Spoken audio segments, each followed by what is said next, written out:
What's happening? This is the Tap In Podcast. We are live inside of the Tap In studio. Man, I got a special guest in the building. You know what I'm saying?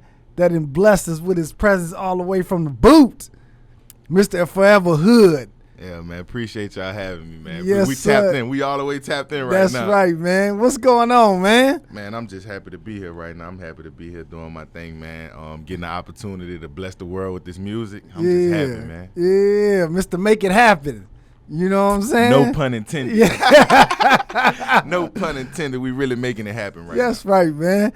Man, you've been all over, man. Like, I was watching some videos. You didn't touch a little every state damn near in the United States, man. Yeah, and I like to pride myself on saying I'm the only rapper that been through the whole region, my region specifically. But I've been around the world. But the southern region, I've been to every state, damn near every city, trying to tell you folks, look, I got something to say. You better listen. Yeah, I got something to man. say. You better listen. Yeah. So let's start with the name. How did you get the Forever Hood name? Well, in my neighborhood, my original nickname was Five. I played football, so I used to tell my coach all the time, Coach, I'm 5. I had just made my birthday. Coach, I'm 5. So they started calling me 5. So everybody that know me previous to music, they know me as 5. But my neighborhood had created a rap group called the GTO Boys, and of course, I looked up to him, so I wanted to be a rapper. So me and the younger guys that I was hanging with, we all decided to start a rap group, and we was going to pick names. And so my name originally was J Hood. Jason is my, government name. And okay. Take the J off of that, put the hood at the end, and J Hood. And so I went to prison, and I read a book, and the symbolisms for forever, like they resonated with me. Like everything that forever stands for, it resonated with me, and I wanted to be able to take that hood connotation and kind of make it a positive thing. Like, so when somebody say, you hood, it ain't a bad thing. You don't look at it like, oh, yeah, I am hood. No, nigga, we good too. Like, we good people. Like, people in the hood, we pride ourselves on getting money and moving out the hood. So who you think make up the suburbs? Right. People from the hood. Right. That had got some money and moved out. Yeah. Right. That's us. Okay. Come on, man, we good, man. You know what I'm saying? We good. We good people. Forever Hood. Okay. That's what's up, man. Because I ain't gonna lie. The name, if you just go by your name, you be like, what's this nigga on, man? Yeah. And now before it's all said and done, you're going to be like, damn, he's an intelligent brother. You know, very outspoken, very intellectual, all these different things. And I got partners that come from the same place I come from. That's doctors, lawyers, realtors, professional athletes, and we all hood. Yeah. And that's the one thing that I did get from watching your videos. Yeah. Cause I did some little research, and I was like, the name, like he not like hood like you would think. You know what I'm saying? You wouldn't think the hood. You would think like this nigga like what's up? You know what I mean? Yeah, nah. He coming like that, but nah, he's like dude is intelligent as fuck. You know what I'm saying? Intellectual, can speak. To a crowd like with intelligence. I'm like, okay, this nigga ain't hood like I thought he was gonna be. You know what I'm saying? That's what I'm trying to change people's mindset to see that it ain't just one type of hood. You feel me? The people who make it from the hood, it's so degrading to think about, because people that's from the hood, you want to get away from that. You don't even want that associated with you no more because of the connotations that come with hood. You either sell dope, you're prostituting, these things. Man, my community wasn't nothing like that. Like, yeah, they sold drugs, but I could go next door and get some bread if I was hungry. I could go up the street, I go to my corner store and get some food out of there with no money, and my mama could come pay at the end of the week. Like, it was a lot more than just drugs and murder, and you know what I'm saying? I felt protected in my neighborhood. I felt safe in my neighborhood. I felt loved in my neighborhood above all. Yeah, that wasn't bad to me at all. Yeah. So I wanna shed light on that. Let's make that a positive thing. Yeah, like, absolutely. This the hood. We from the hood. Yeah. I love it. Yeah. Now, what part of Louisiana are you from? I'm from New Orleans, uptown, Third Wall. Okay. So I got a lot of that. Direct, full effect. Like, I grew up in the midst of what you know about New Orleans hip hop. I grew up in that. So, I mean, I'm really the culture, Like, I'm with No Limit, Cash Money. I'm with stuff like that birth, Yeah. Do they still got like a hold on like New Orleans or Louisiana? Cause you know how I feel like in the early 2000s, like Cash Money, Master P was running New Orleans. You know what I'm saying? Everybody was trying to get on with either Cash Money or No Limit. Right. And it feel like, as we go on, they elevated so they move out. You know what I mean? They probably none of them probably still live there. Yeah. But do they still come back and like reach and grab people from New Orleans and like, hey man, this is the game or I'm gonna put you on? Do they still got a hold like that on New Orleans? Nah, I gotta keep it real. I gotta keep it real. Yeah. I don't see it. Really? I don't see it. Like, it ain't no Cash Money building. It ain't no Limit building to walk into. It's nowhere to go. Really? Like, there ain't no outlet in New Orleans. Like, you either gotta, you gotta come somewhere like a Dallas, Houston or Atlanta, LA, or, somewhere that there's outlets to get this shit out. Miami is where you gonna find Birdman them at. They right. not in the city. Like, no, it ain't. Now, they have artists that's from the city, though. They signed a couple artists from New Orleans, but they ain't they ain't got that stronghold. Like, because I remember at one time, like, it was like, I'm from LA, right? I went to college in Dallas, and that's how I got put on. I mean, not in Dallas, in Houston. I went to PV. Okay. So I got put on to a lot of down south music once I moved here. And I remember New Orleans, it was this group, UNLV. Yeah. Yeah. Yeah, so you know so. Yeah, you really know so, yeah. This it felt like a lot of music that they was playing on the yard was like New Orleans, Houston music. You know what I'm saying? It was all that. And now I don't really hear a lot of artists coming from like Louisiana no more. You know what I mean? I think the last person that I've heard was Gates, you know what I mean, from Louisiana. Let me see who else that I'll be fucking with. Fredo Bang. Okay. Fredo Bang, you got Young Boy. Them dudes from Baton Rouge, though. Like Gates, all them dudes from Baton Rouge. New Orleans don't have nothing. We don't have nothing. Like, really? We don't, man. And it's a bunch of talented artists. I mean, bro, I couldn't, like, listen. Not to, you know what I'm saying, big me up. Like, I know, like, I'm still striving to be better as well. But, man, there's a lot of niggas in New Orleans that's cold-blooded. Yeah. And we just don't have nobody to, I don't know what it is. I don't know. Yeah. Because when I went to New Orleans, man, it was like music was just everywhere. You know what I'm saying? Whereas it was, I don't remember, what's the, the bands and shit. Yeah. What are they called? Second line bands. Like, that was, for me, that was new. I'm like, what the hell is this? Yeah. But it was like music. It was everywhere in the city. Culture. Yeah. But it's like when it comes to, like, I guess rappers or people on the mainstream, only people that I remember was, of course, Juvenile, the whole Cash Money, No Limit, and now Gates. And I'm like, it's gotta be some more talented people that's from New Orleans, that's coming out of New Orleans. You know what I'm saying? Or Louisiana, period. Louisiana as a whole. It's a lot of talented artists around Louisiana as a whole. They got a city called Alexandria, Louisiana. It's a little country town. Yeah. But the music, it's wait till I get some money. Just hold on and let me get some money. Just hold on, let me get some money, and you gonna see. There's so much going on in Louisiana as far as music go that it's ironic we not as prevalent in the hip hop industry as we should be. Like, man, come on, this go deep. Yeah, this go deep. Louisiana got, I would say New Orleans specific got a lot of culture there too, man. They got a lot of culture there. Beyonce and them ain't buy a house down there for nothing. Really? They ain't buy a church down there for nothing. Yeah, There's something down there. Yeah, so, man. So let's get into your story, man. So what made you start getting into music? Like, was music in your household, or how did you get started? I originally started with music in church. My mama would, I don't give a damn what you're doing. You going to church every Sunday. So just sitting in the pews at church was boring. Like, just sitting there listening. It was boring, so I'm like, man, I might as well be in the choir. They pushing me to be in the choir to sing, so I'm like, man, all right, let's do something. You know what I'm saying? At the end of church, the choir director and all the choir members eat first. So I'm like, the choir ain't that bad. The choir's not that bad. Yeah. And I started liking it. I mean, I enjoyed singing. I was singing the call with my mama, just stuff like that. So I always enjoyed music. And then, like I told you earlier, I played football, so it was always my dream to go to the NFL. And due to injury and some bonehead decisions, I never made it. So it was like, what else could I do? What's the next thing? And music was that thing for me. Like, I was like, man, let me try it. Let me just give it a shot. And I wanted to originally be a singer. And I'm like, damn, my friend's not going to take me serious. No, singer. Like, can you sing, though? No.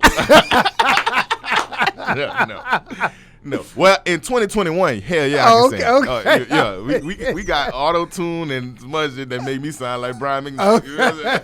Yeah. In 2021, yeah. But so I was just like, let me just figure something out. So I would take all Lil Wayne music and I would just rewrite the lyrics, put my own words in it, and develop the flow. And so I did that with every artist that I like. So now I could rap like, or you flow like, and I'm cross over at any time in the game. What you want? You want to see that? You want to see this move, that move? Got it. I got it all panned out. Yeah. Talk about your group that you was in when you was 10, 11, the SST Boys. Yeah. Second Street Thugs. Man, that was that was early on. Yeah, that was, man, listen, that was, we had never recorded a song.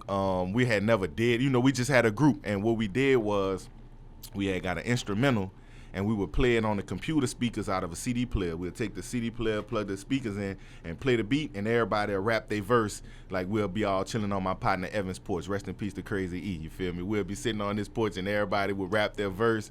And we was mimicking, again, our oldest, the GTO boys. So we were mimicking what we saw them doing. And that was just like a fun time. No pressure, it was just fun. Like, we shot a movie. Like, it was just, it was just fun. That was a good time. Like, I remember that time, and that's what gives me the drive and keeps me pushing to see, I got to make it for all the guys who started with me and that not here no more. That didn't get a chance to let that dream fester into anything. So it's my duty and my obligation to keep pushing. Did they just I know Crazy E, but did they just stop doing music, or did they get behind bars, or they pass? Jail. Man, shit. The feds came through that motherfucker on a tangent. Really? Yeah, man. That's some whole other shit. They took the whole hood. They took everybody. Freedom. What happened? Ones who ain't tell. Can you talk about what happened? I don't know. I wasn't there. Oh, okay. That's the safest bet. I don't know what happened. I wasn't there. Free the real ones. Yeah. Okay. So now, how old were you back then? You were like 10, 11? Yeah, I was like 9, 10. And we started that group at like 9, 10, yeah, something like that. Okay. All right. And from there, what happened? Did you get in high school? You start another group, or what happened? No, I actually never got into another group. I didn't even pursue music after that. After that, Katrina hit. So we all were displaced. This before the feds, this before all that. Everybody got displaced. And so I never did get back with my group. Crazy E and them, they moved to Houston. A couple of other guys still was in New Orleans. I was in Alexandria, Chicago, Texas. I was all around the world. So we never were able to come back as a group. And unfortunately, people started losing their lives and stuff like that happening. And so we never were able to put the group together officially and do anything official with it. But they're my brothers for life. Like, we all grew up together. Yeah. Man. So at what point did you decide, like, you know what? I'm gonna put this music, I'm gonna go hard at this music? 2 years ago. Really? Yeah. Dang. 2 years ago. Listen, man, you didn't, like, I've listened to a bunch of your music. Okay. You know what I'm saying? And for you, from the time you started 2 years ago, you saying, till now, like, dog, like, serious. I appreciate that. Then listen, I listened to your listening session that you had with Bebe, right? And every song that came on, I was like, okay, yeah, that's hard. That's hard. Oh, okay, yeah, that's hard. And then you played this one called Days Like Us. Uh-huh. Nigga, that's that one. That's that one where I was like, yo, man, this dude is speaking some real shit, man.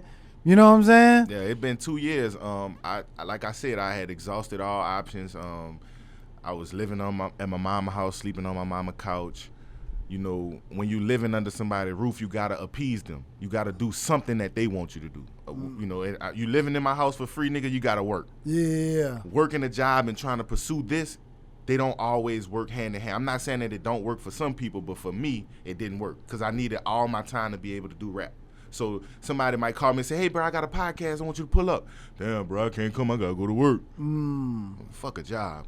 I don't want to do that. I want to be able to go wherever music is involved and they saying they got an opportunity for me to be heard. I want to be able to jump up and go. So a job didn't work for me, but by me living in her crib, I had to do something to make her happy. So that was slowing me up in a sense, like, you know, like, damn, because I don't have all my time in the day to dedicate to this. And once I found a balance, once I found how to give me some bread without a job, make it make sense. Yeah. So talk about that, because I know a lot of people is probably in that same situation. You know what I'm saying? Where they passion is doing something else, right? But their reality is they got these bills. You know what I'm saying? Yeah. What kind of feeling or what kind of mindset were you in at that point when you was like, this is where my heart is. How do I get there? What was that process like? The process for me started with me leaving my mama house. That's when it started. Like I'm like, I know my mama love me to death. Like, you know, I'm grown, but to my mom, I'm her baby forever. You know, right. So she gonna always want what's best for me in her eyes, but I gotta do it for me, and I have to do it without her support, so that it don't be a turbulent relationship between us. Like I'm going against her, or you know, no, I'm just gonna do it on my own. So I packed up everything I had in my car, and I moved to Houston, and I was sleeping out the car. I got like 4 jobs, and I say, man, everything that I make from these jobs, I'm gonna save it up, and I'm gonna put it in the music. Really? Yeah. What was those days like sleeping in the car, man? Man. Because, listen, I had to do 2 days in my car. Listen, this just a funny story. It's funny to look back on and, you know, laugh about now. But, man, I had got a gym membership, so I have a place to take a shower at night. You know what I'm saying? Like, it was just, you know, man, you got to do what you got to do to survive. Yeah. But I knew in the back of my mind that the sacrifice I'm making is going to pay off for me. Like, this is what it's going to take for me to get where I need to get. I got to get off my ass and do it. Yeah. And that was it. No pride. I put my pride to the side. Everything. I put everything I had on the line. Like, this is it. I can't be shy. I can't be afraid. I can't. And if all else fails, I could go get a job. Yeah. And I think that's the turning point in a bunch of what I found out in my experience. Yeah. That's the turning point when you say, you know what, I'm going to just go fuck it. I'm going to go all in on this. The universe just say, okay. I believe you. Yeah, you know what I'm saying? Yeah, the universe will take. I believe you. Listen, I told everybody last year. I told my brothers, my engineer, everybody. I told them, man, look, if it don't work this year, I quit. I'm not doing it no more. I quit. Blah, blah, blah, whatever. The universe say, no, you don't quit because it happened. Here you go. This is what you was asking for here. Yeah. That's what you wanted. Here you go. Now what? Now what's your excuse? Now what? What you gonna do now? Okay, let me show y'all. So how long was you in Houston? I stayed in Houston like 6 months. Really? Yeah, I stayed in Houston like a little bit longer.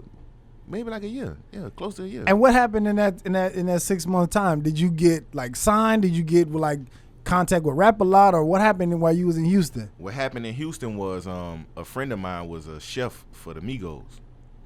And so I was in Houston, I'm working, saving my money up, and he like, bro, come to the A. I'm like, bro, you know what I'm saying? I'm fucked up right now. He like, bro, come, I got you, it's good. Shout out to Sosa. He like, it's good, pull up.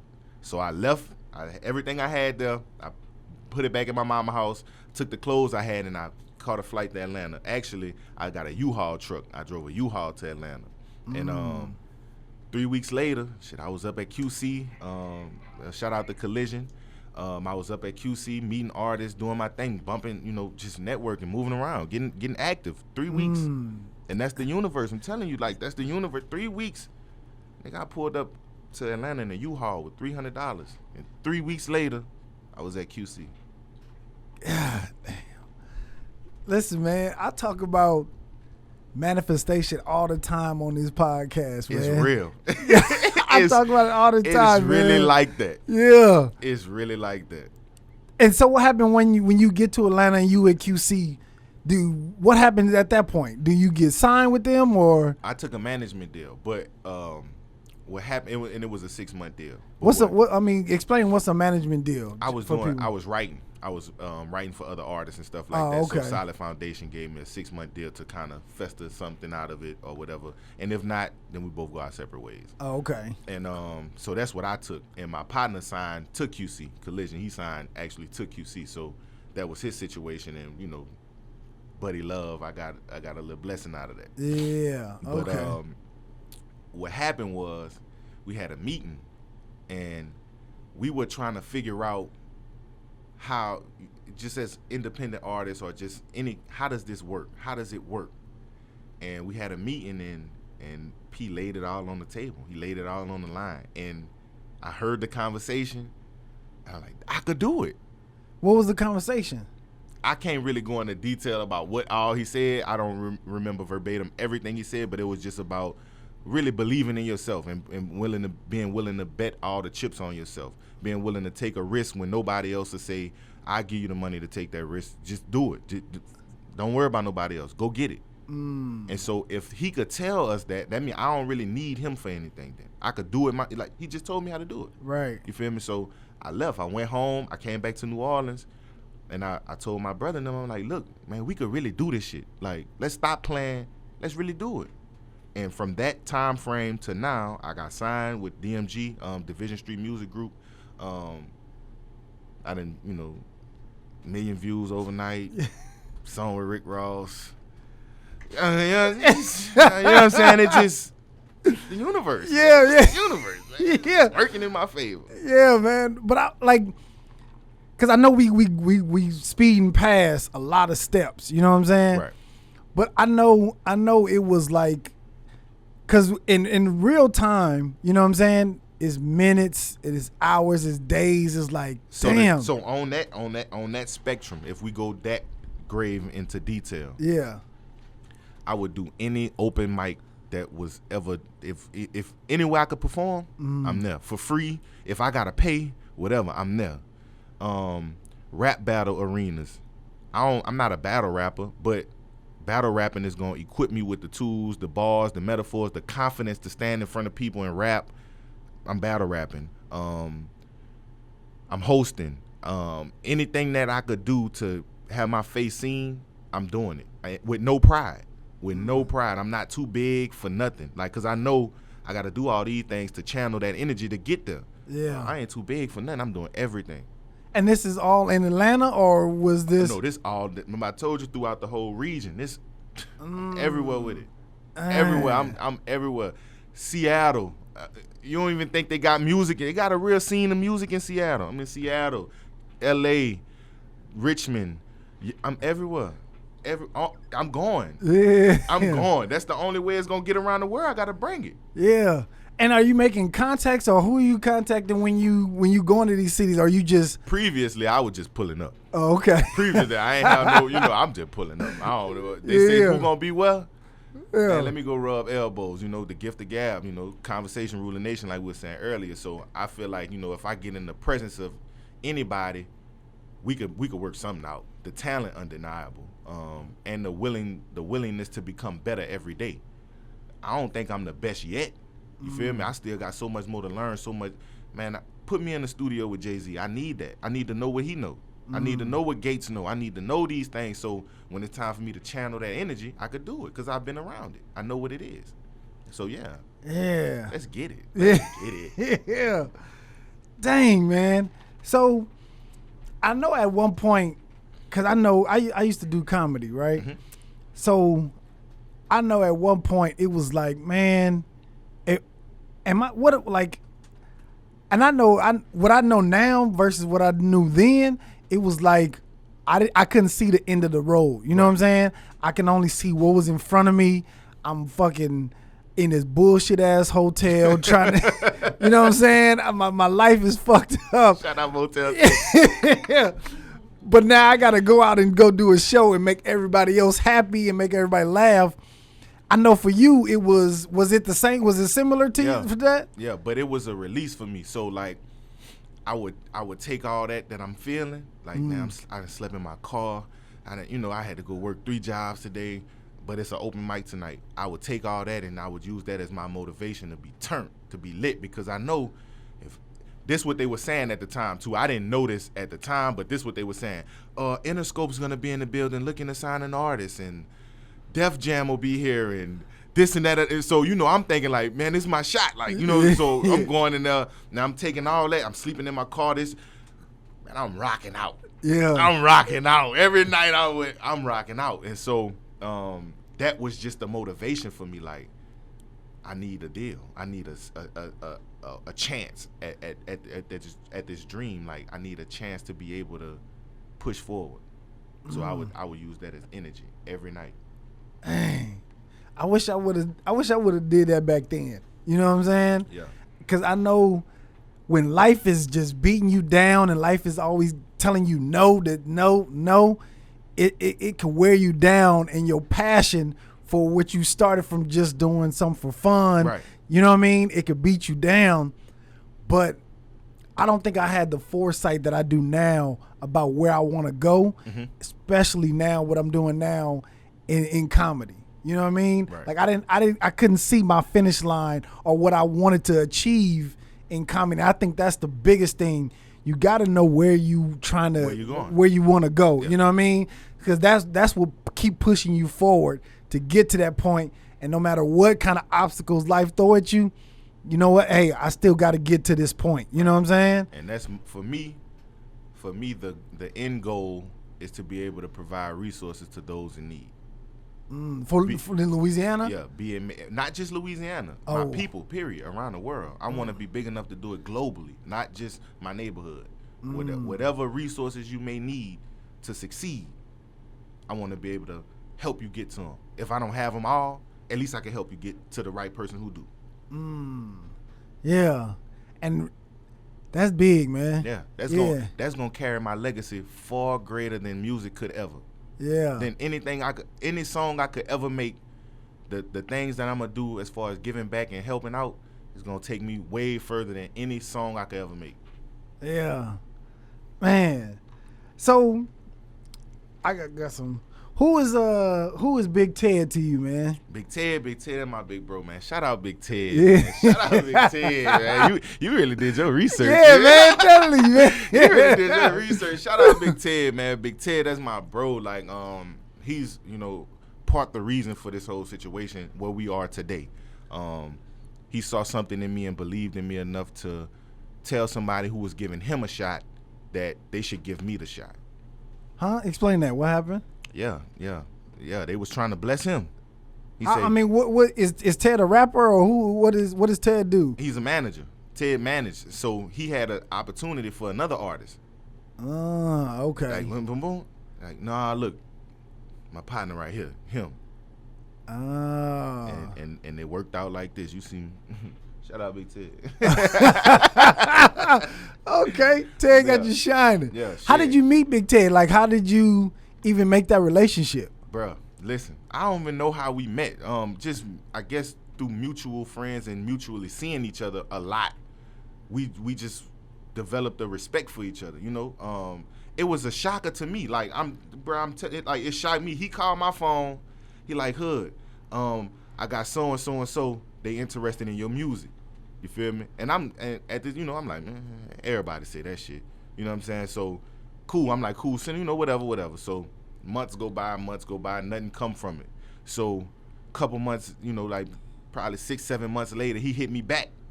He like, say, bro, look, it's real this time. FaceTime me. And he got the people, the label with him. He's sitting with the label. He like, they like your music, bro. I'm playing it for him right now. The label, they like, yeah, we loving it. What you want to do? I'm like, what you mean what I want to do? They like, what you want? What you want to do?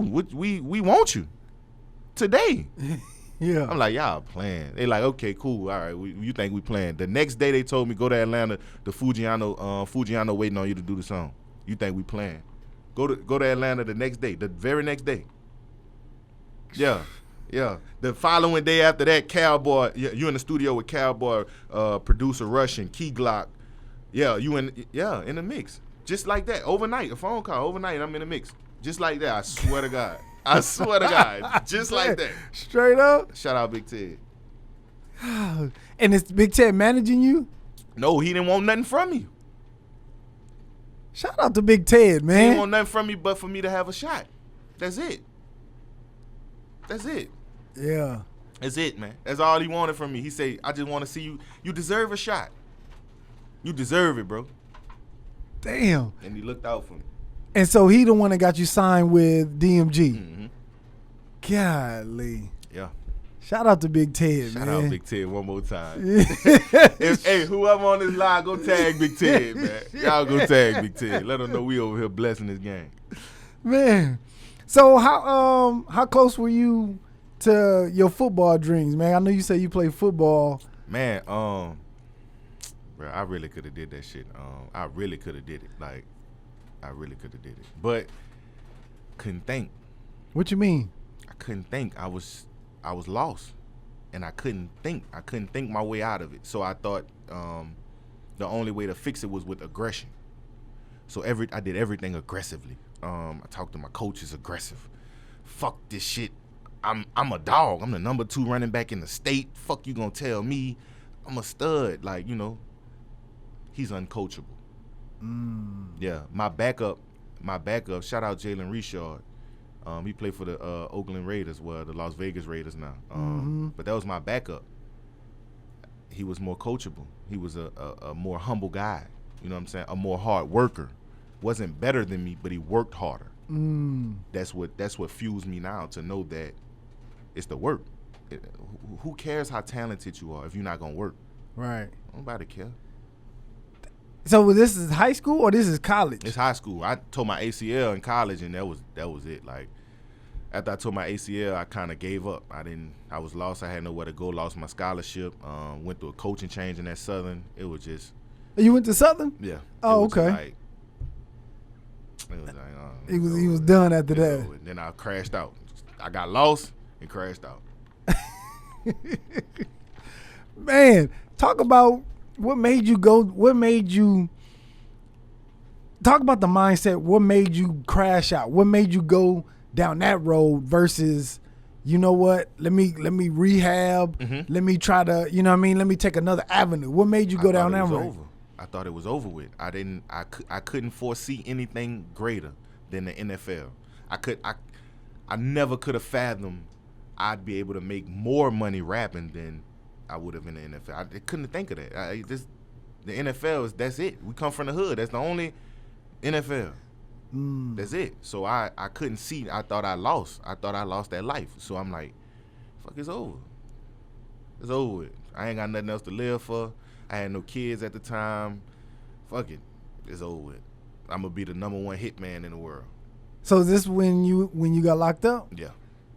Damn. Yeah, because I started thinking like, I'm telling you, I was thinking like, I'm going to be the number 1 hitman in the world, man. I'm going to jack everybody, the president, everybody. I'm going to be able to climb walls like Spider-Man. You know what I'm saying? Like, out my mind. I'm retarded. This nigga is crazy.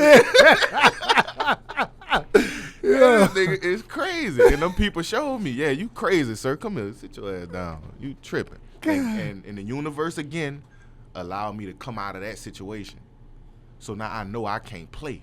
I can't play no more. I had a shot at the NFL. Mm-hmm. Most people don't get one talent and then be able to squander that away and get another opportunity. It don't work like that for most people. You get one shot, you blow it, that's it. So I had a shot, I blew it, went to jail after that, and they gave me another shot. I can't lose. I can't lose. The universe want me to win. For want real. me to win. I can't lose. And the only thing that would stop me is me. That's the only thing that could. Jail couldn't stop me. Torn ACLs couldn't stop me. Not making it to the NFL couldn't stop me. Sleeping on my mama's couch trying to do what she wanted me to do couldn't stop me. Nothing could. Me. I'm the only thing that. Believe that. Believe in yourself that much. You the only thing that can stop you. Yeah. Man, I don't know. Like, I wish I could see the future. You know what I'm saying? Yeah. I wish I could see the future.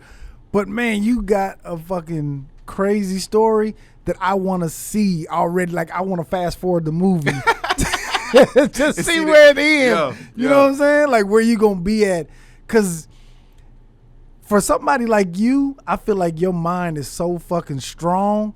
like your will, not even your mind, not even your mind, your will is so strong that whatever you put your mind to, like you gonna achieve that. You wanted to be the best hitman, you fucking did it, and you went to where they send the best hitman.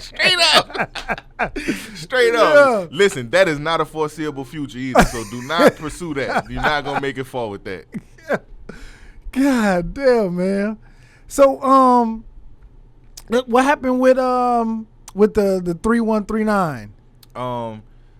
Them my brothers for life, 3139. Shout out to 3139, man.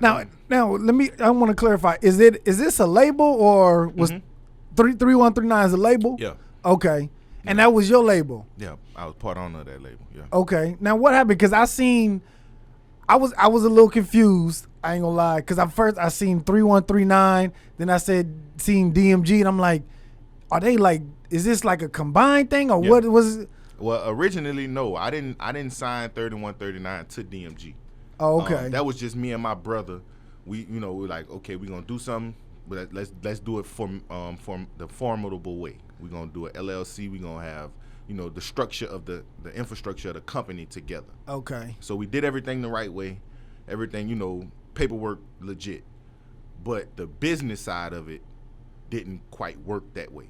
You know what I'm saying? So as far as business go, I'm just not in a position to be able to do business like that no more. I can't do business that way because it don't work for me. I lose. I end up hurting behind that business. Got you. Okay. So, but with DMG, it's a totally different thing. This fam over here, like, I'm having my way. They want to see me win. Like, yeah. So is DMG is an independent label? Mm-hmm. Okay. All right. Yeah. Because I wanted to. What is your take on signing with independent or signing majors? It's really just what works for you. What's gonna work for you. With the major label, it's a little bit faster. It's a little bit faster to accelerate because they have a history of having connections and relationships with people in the industry. Whereas an indie group, we are figuring it out. We have to figure out who's the who's and things of that nature. But for me, I needed to be more hands-on than anything. Like, I needed to be able to control it. Majors don't really let you control nothing. You don't really have no leverage with a major unless you are already established as an artist, and then you don't need them. So for me in my position, if I'd have went to QC and they say, bro, let me get 350, they gonna tell me you don't got the numbers that match that. You can't ask for that. Yeah. Nah, we can't give you that. If I go to Def Jam and say I need $2 million, no, you're not getting it. I go to DMG and say, hey, look, this is what I need. They say, okay, you can help our company grow as well. We believe in you. You believe in us. Let's come together, boom, boom, and we make it happen. Okay. And it's more tailored to what I need. This is a more tailored situation to what I need. I'm able to work hands-on with the CEO of the label. I'm able to work hands-on with the A&Rs. Like, I don't have to call nobody to call somebody to call somebody. Got you. Yeah. Because that music game is confusing as fuck to me. You know what I'm saying? I know a lot of artists who are unhappy with their contracts right now and unhappy with their situation. Yeah. I'm not one of them. That's dope, man. I love my situation. Yeah, that's dope. That's dope to hear because I always hear the bad side. You know what I'm saying? I always hear the bad side about people is messed up. And I just heard YG he had a 10-year contract and he wasn't making no money off of his music. But see, when you come in the game, like, if you came to me before you was, because the contract is what made YG who he is. Who was YG before that? Mr. Tooted and Booted. You know what I'm saying? So so we gonna give you this for this. That's what it is. That's we gonna make you what you want to be, and in return you gotta, this is what we want. Yeah, right. But I feel like I don't know. I feel like with that music thing, it should be maybe not 50-50, but at least, man, listen, it should 45-55, man. Listen. In reality, now this is how I really feel. This is really how I feel. In the music industry, the artist should be guaranteed 60%. Period. You should be guaranteed 60%. Period. man, without me writing the song, now that's if you're writing the songs. As if you writing and producing this music yourself, you should be entitled to 60%. Because as an investor, nobody ever typically invests money to get like 50% return on their investment. You know, like people never do that. People sometimes good with making a 20% return. Right. You know, I invest 100 to get 120 back, like in 2 months. The bank don't give you that much money back when you put your, you know what I'm saying? So come on, like it ain't just everybody ain't trying to double their money every time. But in the business, if you don't have it, you don't. I could give you whatever I want you to have. I could do whatever I want to do for you. Like it's up to me at that point. So you gotta have some leverage too. Yeah. Why don't more rappers just not take that? Just not take that deal where they not getting no money or they not making no money off their music. Why not just because you coming from a place where don't nobody know you. Don't nobody know you. So you gonna make me popular. You gonna make me somebody. I can't fucking money. I ain't got no money right now. But don't nobody know me. You gonna make me somebody that people know, so I'm doing shows over here, I'm doing this, I'm getting that money, but I ain't thinking about the back end money because I just come from, man, I told you I left and went to Atlanta with $300. If somebody would have gave me $5,000, I'd have been like, hell yeah, I need it. Yeah, you know what I'm saying? Like, so if you don't have no leverage, you can't demand nothing. You just at the beck and order of whatever somebody want to give you.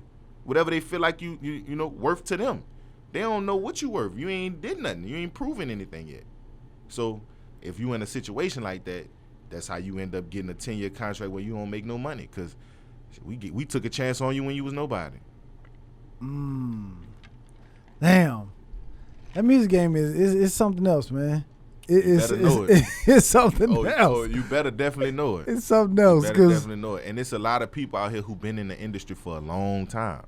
You feel me? It's not a lot of changing faces in the industry as far as the back office side of the industry. Yeah, you see a lot of different artists, but the people who making these artists be who they are, them faces not changing. Yeah. Them people still who they are. Yeah. And I don't understand what I don't get in the business world is how this CEO can be the face of Def Jam or whatever, and then go over to Atlantic and he worked with Atlantic and then he moved to another. I'm like, if he just left there, he know exactly what they doing. And then he go over here and he, like, to me that just don't make sense to me. It's really no difference than think about athletes who get traded to different teams. You know them people playbook. You know they memorandum. You know everything.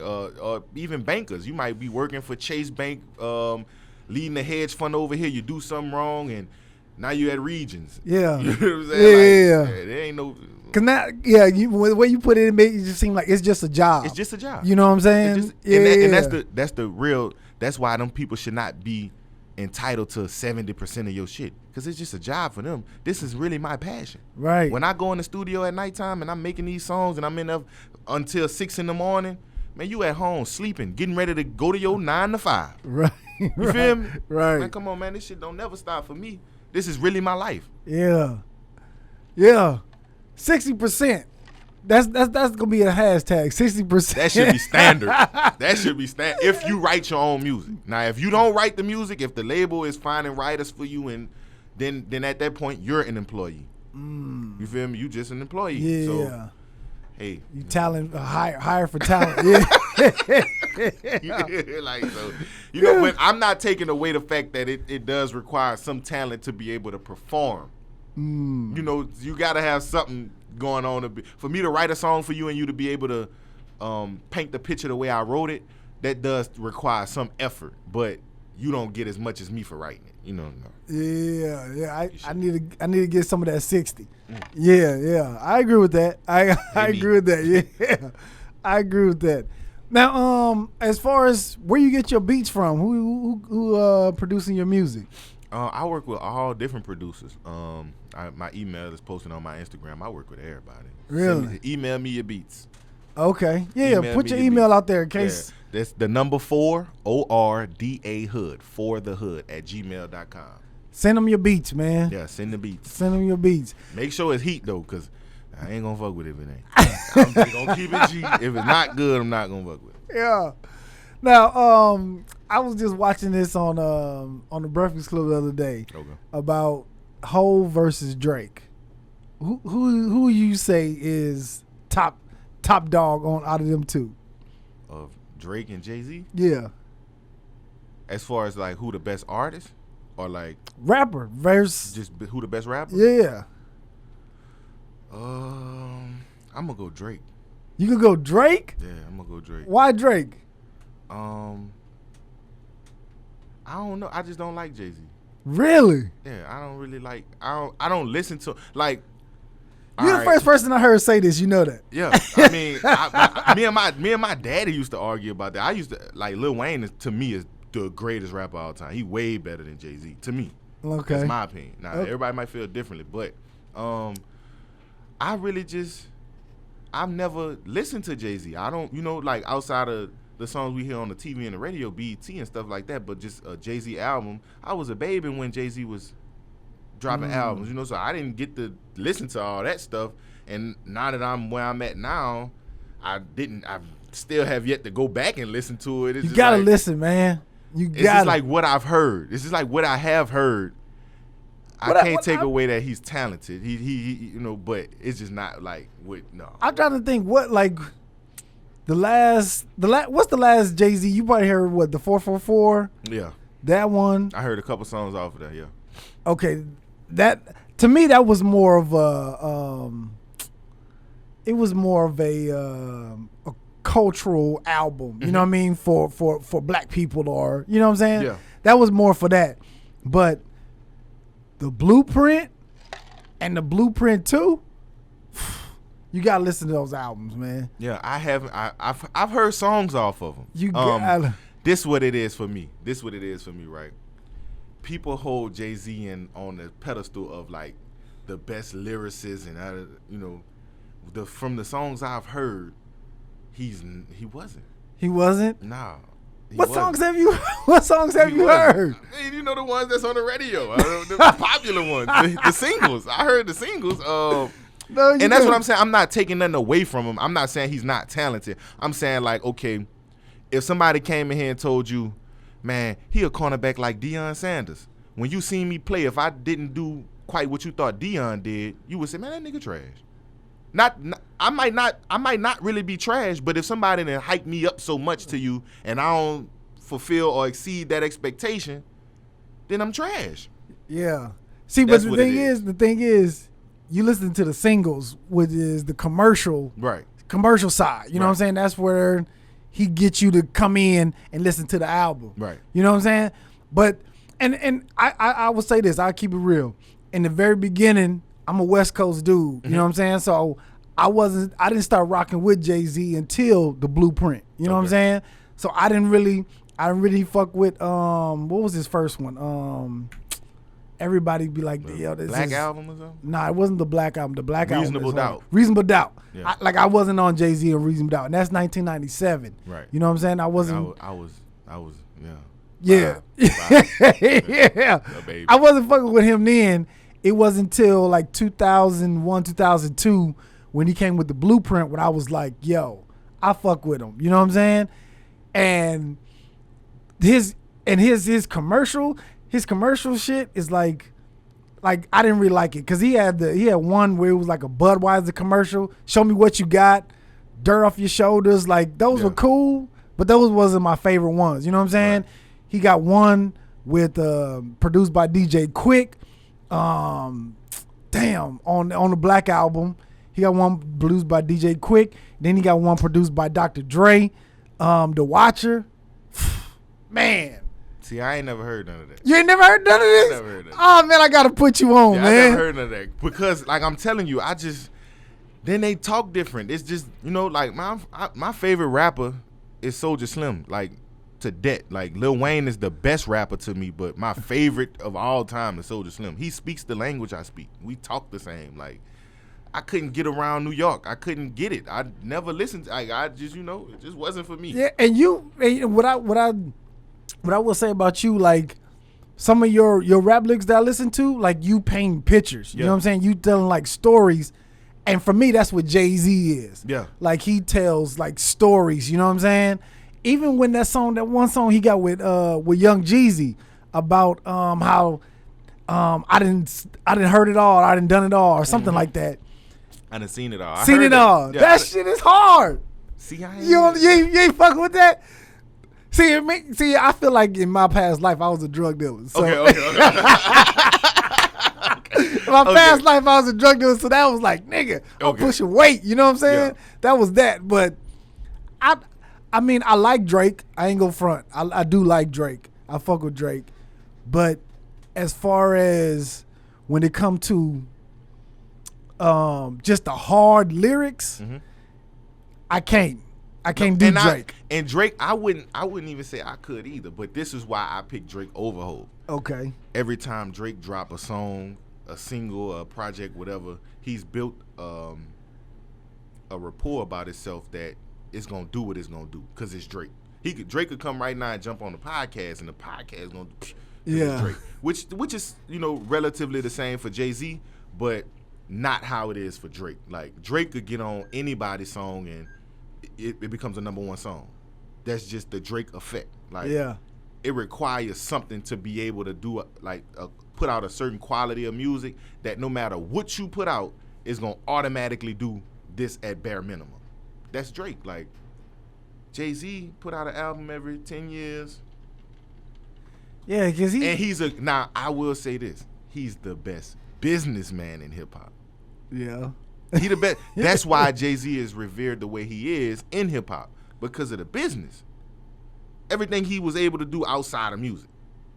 Rapping ain't what got Jay-Z to be Jay-Z. See, I don't even know all the business moves. You know what I'm saying? But you know all the rap. You know all the rap. That's the point. I don't know all the business moves. Man doing so much. I heard, this is what I heard. Somebody tell me if I'm right or wrong. He trying to put a political party for hip-hop in the government. Like Democrats, Republicans, hip-hopism. So really? Whatever you gonna call it. Like, Hip-hopicans. You feel me? Yeah, something like that. Like, that's major. I don't know what purpose it would serve, but just to have it. Yeah, man. I don't know if that's true or not, but that's what I heard. Yeah. I like Drake, but I can't, because to me, Drake is a Jay-Z baby. You know what I'm saying? Ooh. He's a Jay-Z baby. Like all the way that Drake is manipulating certain moves in the game, he learned it from Jay. You know what I'm saying? Like I won't disagree with that. Because Jay used to son him, kind of like, not son him, but kind of like, just give him a little jab, you know what I mean, in the verse or something, just to let him know, like, nigga, I see you, but you ain't ready yet. You know what I mean? And I feel like Drake do that now with other artists. Like he'll say a little slick something, you know what I'm saying? But he not gonna directly say his name, because he know, you know what I'm saying? Yeah. Like, and I feel like Drake, if I'm chilling with my girl, you know what I'm saying, or if I'm cleaning the house, I'm fucking with Drake. He said the most light skinned shit you could ever be doing too. I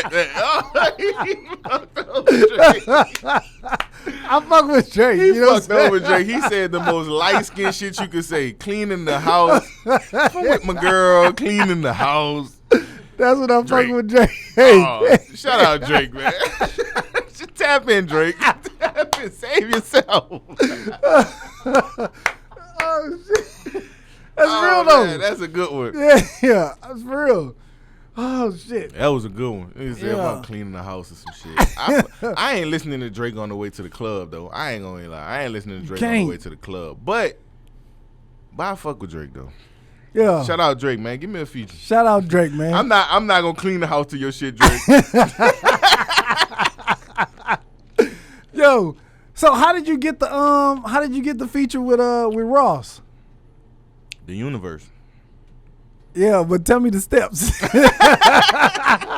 Tell me how you put it in the universe. Shout out my manager, Euro Boss. He was connected. He has a personal relationship with a few of Ross's close friends, and they all kind of associated with each other, and just wanted to know kind of what direction I wanted to go in as far as features. Like what do I want people to think about me as an artist? What do I want people to get from me as an artist? And so the Cowboy and Fujiano feature, although that is a part of me, that's not all of me. So I can do a song with Rick Ross that'll be the total opposite of what you heard with me and Cowboy and me and Fujiano, and then you'll get to see like, oh, he's very versatile as an artist. He's a mature artist, not just a hippity hoppity boppity. You know, people want to put you in that box and then keep you there. I could do it all. I could get with anybody. So I got some stuff with Benny the Butcher in the works.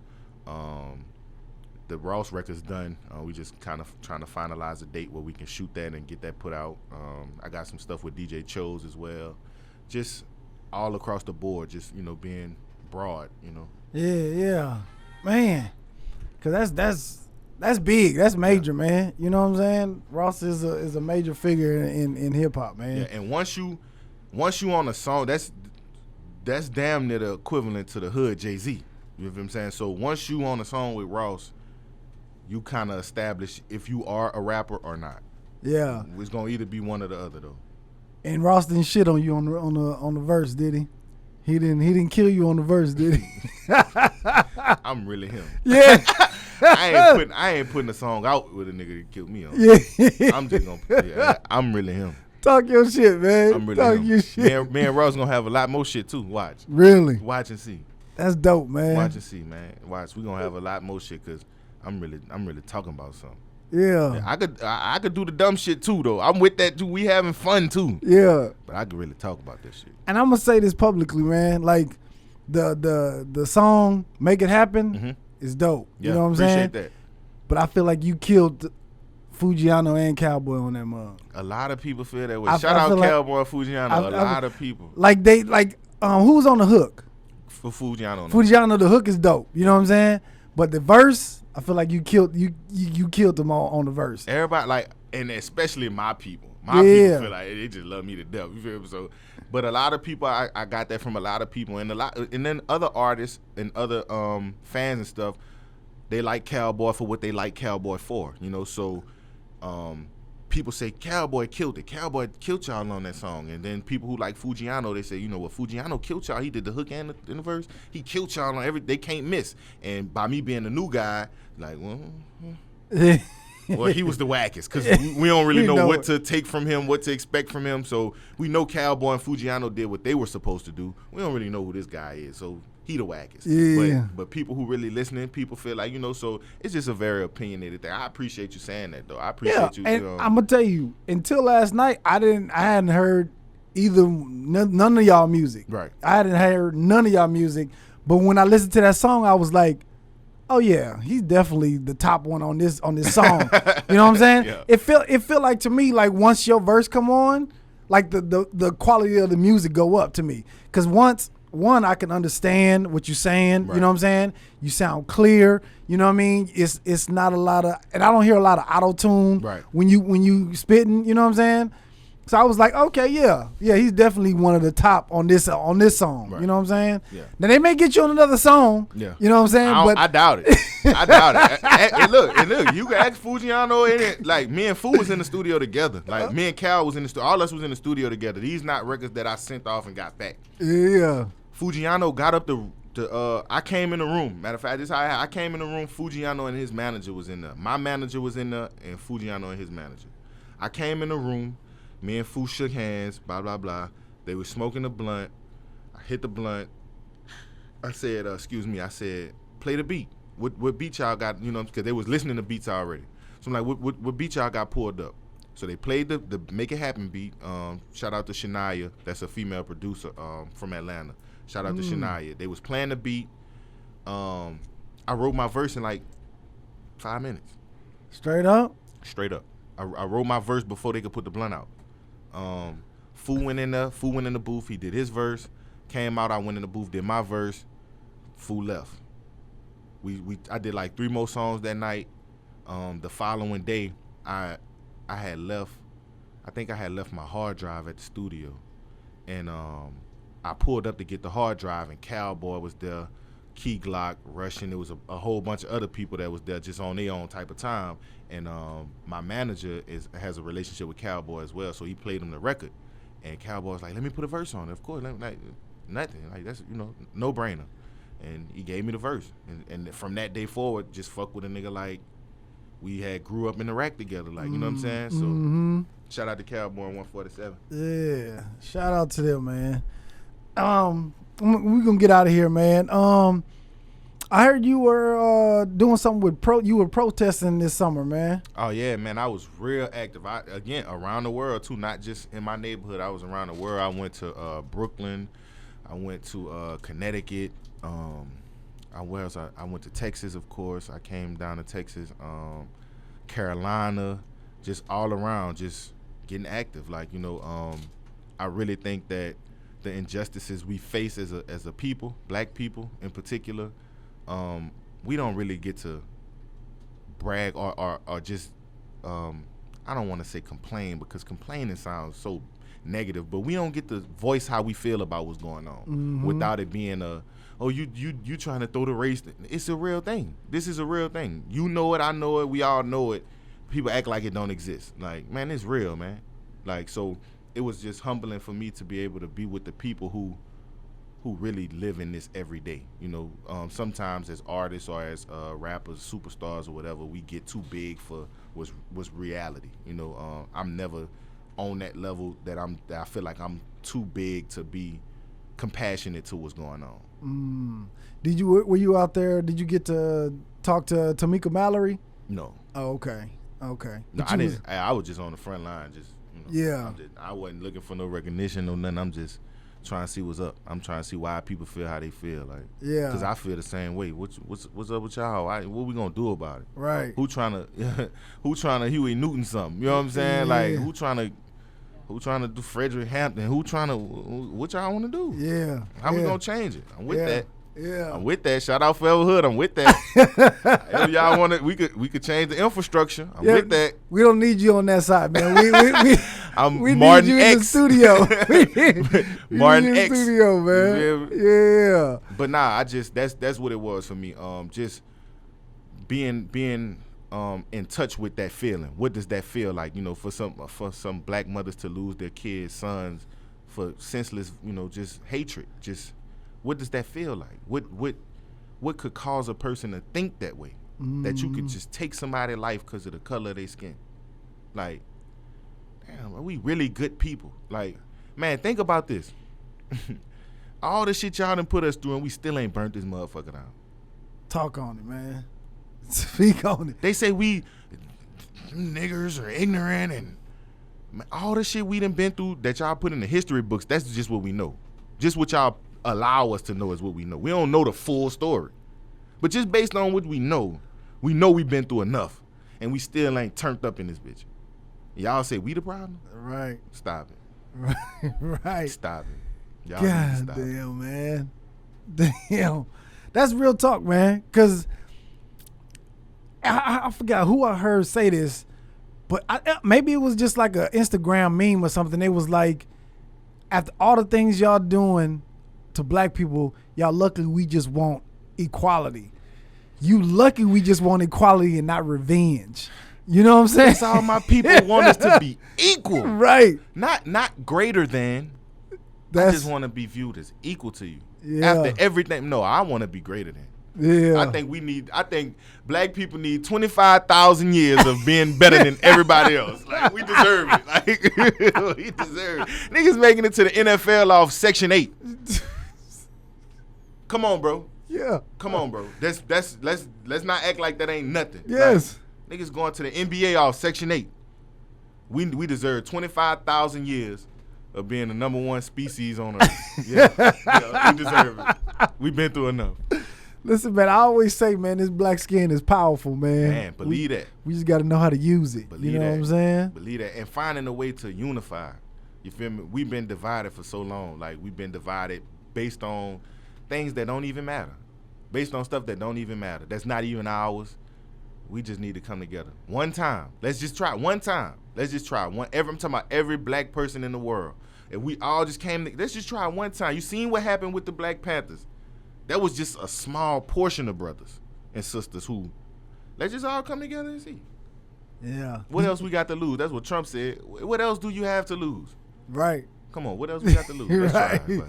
Did you see Judas and You know I saw it. Oh, okay. My name forever hood, FH. Yeah. Let's not be misled. That was just a little insider for y'all. Yeah. You know what I'm saying? Yeah, that was dope, man. Yeah. I really, the most disheartening thing for me was that I know that that's true.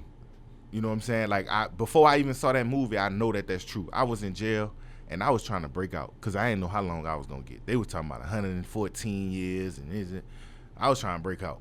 And there ain't no guns in jail. Right. So that mean literally it's 10 guards and 3,000 of us. We could literally just tie their little ass up and get up out of here. Yeah. Them folk were like, boy, you on your damn own. You damn fool. You gonna do what? I'm telling them, boy, I swear to God, I be like, boy, you a damn fool. You gonna break out of jail. Here the master giving us this good food. You gonna break out of here. What the hell wrong with it? Ain't none of us in jail for crossing the old lady across the street, nigga. We all was breaking the law. Right. Now we gonna be reformed citizens? Oh, you niggas bullshit. Yeah. You niggas bullshit.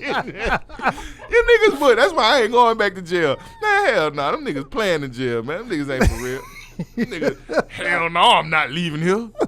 This is good home for me. You gonna get us in a whole heap of trouble. Talking about escape.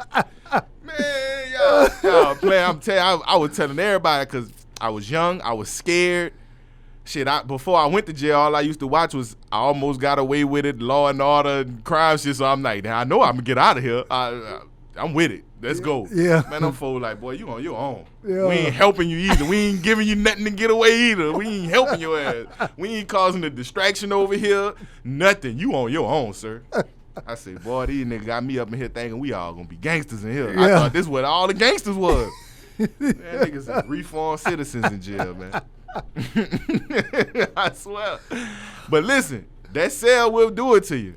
That cell, being in that motherfucking cell will reform your ass. Yeah. Oh, yeah. Yeah, humble the shit out of you, boy. Ooh. You could do this in that's your room. Yeah. That's your room. That's your room. You can't even do a comfortable push-up in this motherfucker. Like, oh, no. Oh, shit, man. Goddamn. Forever Hood, man. Thank you for tapping in with us, man. I appreciate y'all having me again, man. Shout out to the Tap In Podcast. Whenever you in Dallas, make sure you tap in. That's right, man.